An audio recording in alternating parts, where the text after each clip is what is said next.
Joining us to discuss today's headlines is ALP President Wayne Swan and Independent MP Sophie Scopes. Thank you so much for joining us. Swanee, let's start with you. The Commissioner also suggested we deport youth criminals convicted of serious crimes. What do you reckon? Well, I think the bracelets are absolutely essential in light of what's been going on. Deportation can occur where you have people who are not yet citizens. I think that ought to be on the agenda as well. I mean, there's a wave of youth crime, not just in Queensland, around Australia and around the world, and it deserves a comprehensive response. We've got to protect and prevent, and we've got to punish as well. Why do you reckon, Swanee, it is so bad? I mean, the ABS recently released some figures saying that there's been a 6% rise in youth crime offenders. Why have we gotten to this point?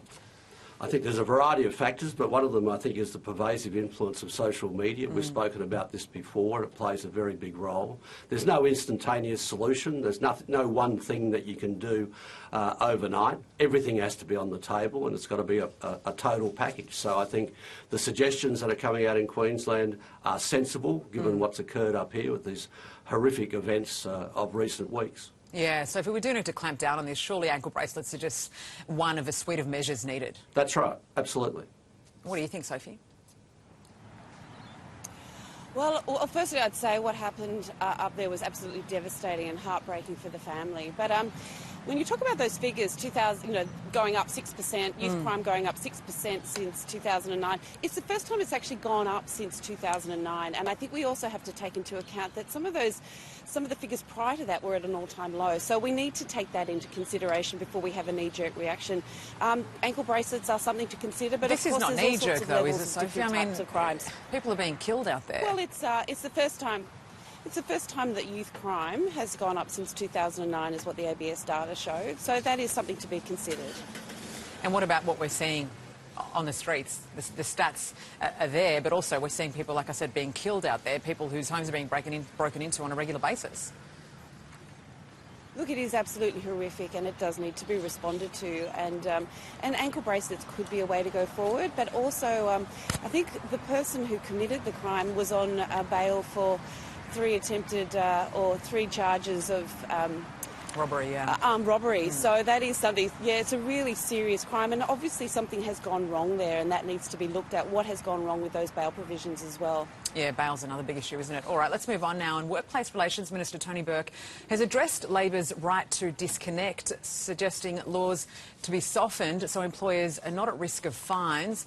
Wayne, should bosses be jailed if they breach these switch-off laws? Well, no, and they're not going to be, but this is a comprehensive range of reforms that are fixing up some very big injustices in the industrial relations system, the exploitation of gig workers, the exploitation of casual workers. We've had a decade of deregulation in the industrial relations system, and there's been a whole lot of low-paid workers who've been punished in that system, and I really welcome these changes. The disconnect laws are not the main thrust of the laws, and it's sensible to recognise that people can't be on call 24/7 unless that is recognised with some further support in the system. I mean, we used the word knee-jerk before. Is this somewhat knee-jerk, with the government kind of trying to rush this through without realising there is a provision? I mean, the Minister Not at all. But he's saying it's difficult to imagine a situation where criminal penalties would ever be appropriate. But well, I don't think anybody possible. is talking about criminal penalties at all. This is a comprehensive package that has been a decade in the making. It's putting to bed the last of work choices where there was complete deregulation of the industrial relations system. It should be welcomed. It's going to be good for the economy, and it's going to be good for productivity. Sophie, there's no obligation to answer the boss's call if they ring. So does this even need to be governed? I mean, we hear everyone sort of talking about this common sense approach around boundaries and such when it comes to work. Do we need that governed? Well, the first thing I would say is that we have, a really serious mental health crisis going on across the country. Growing numbers of people are suffering mental health issues. And one of the issues is that there's ongoing stress and we can't disconnect from work. We as politicians know that, and I think if employers were to be thrown into jail, that I think we would be in big trouble as politicians. But people do need to have that right to disconnect. I think that the balance that has come in with these final IR laws is a good balance. It means that the employee has the right not to answer, but doesn't impose penalties on the employer. But they can take that employers can take that to the Fair Work Commission to have that stop. So I think there's a good balance there.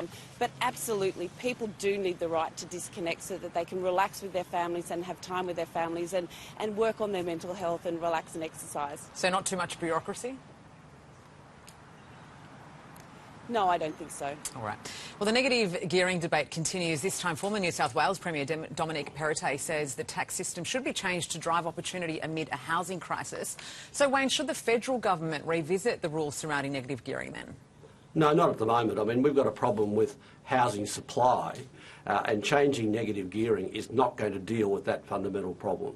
There's a very big package on the table now where the federal government's talking to the state government, the business community, the master builders, and the government is working on a whole series of initiatives to increase supply. That's got to be our first priority. We've got a fully employed economy, we've got a shortage of housing, and what we need to do is dramatically increase supply over time. Have you gotten in Jim Chalmers or Albo's ear about that? Because they haven't completely ruled it out, Swanee. Well, I don't think they've ruled it in either, and their priority is increasing supply, and that's what the government is doing with all of its policies that it's putting forward at the moment, working with state governments, working with the business community. It's vitally important to the future of the economy, as well as dealing with inequality in this country, that we dramatically increase housing supply. That has to be the first priority, and negative gearing, I don't think, is part of that equation. All right, we have run out of time. Sophie, Wayne, thank you so much for joining us. Have a great weekend, each of you. Carlos. That was